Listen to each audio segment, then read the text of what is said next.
తెలంగాణ రైతులకు షాక్ ఇచ్చేందుకు రేవంత్ రెడ్డి సర్కార్ నిర్ణయం తీసుకుంది. 7 ఎకరాల వరకే రైతు బంధు లిమిట్ పెట్టే అవకాశం ఉన్నట్లు తెలుస్తోంది.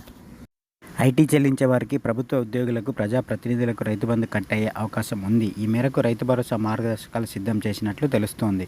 అంతేకాదు పీఎం కిసాన్ తరహాలోనే కఠిన నిబంధనలు పెట్టే అవకాశాలు కూడా ఉన్నట్లు తెలుస్తోంది. కుటుంబంలో ఎంతమంది పేరిట భూమి ఉన్నా సరే అందరికీ ఒకే లెక్కన కట్టి కుటుంబం యూనిట్గా తీసుకొని గరిష్టంగా 7 ఎకరాల వరకే రైతు బంధు పర్మిట్ చేసే అవకాశం ఉన్నట్లు తెలుస్తుంది.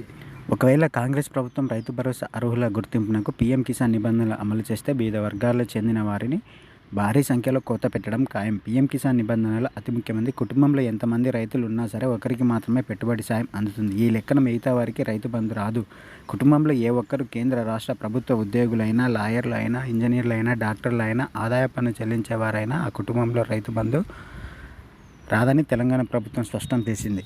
ఆ కుటుంబంలో ఎంతమంది రైతులు ఉన్నా ఆ కుటుంబం మొత్తాన్ని ఒక యూనిట్గా తీసుకొని కేవలం ఒకరికి మాత్రమే రైతు బంధు ఇచ్చే ఆలోచన చేస్తున్నట్టు వ్యవసాయ శాఖ వర్గాలు చెప్తున్నాయి. కేవలం 7 ఎకరాల వరకు ఉన్న భూమి ఉన్న రైతులకు మాత్రమే రైతు బంధు వారి ఖాతాలో జమ చేసే విధంగా ప్రణాళిక సిద్ధం చేసినట్టు వ్యవసాయ శాఖ వర్గాలు తెలిపాయి.